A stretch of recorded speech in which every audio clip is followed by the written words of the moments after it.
Planet.com and Planet TV is live here today at Umuezilda Kindred in Umueleke, Achena, Agwata local government area of Anambra State.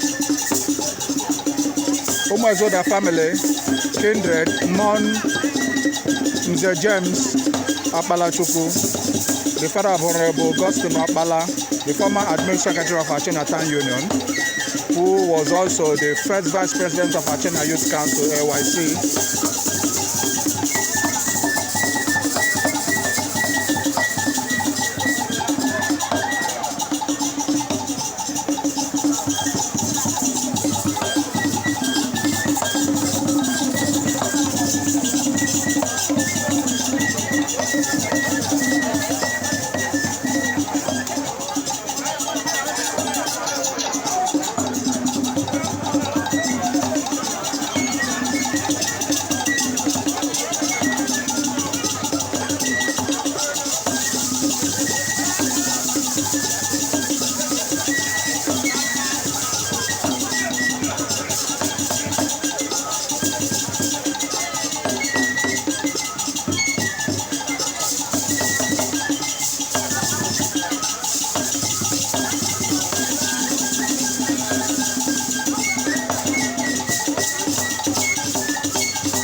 Thank you. Today is 27th of April 2022.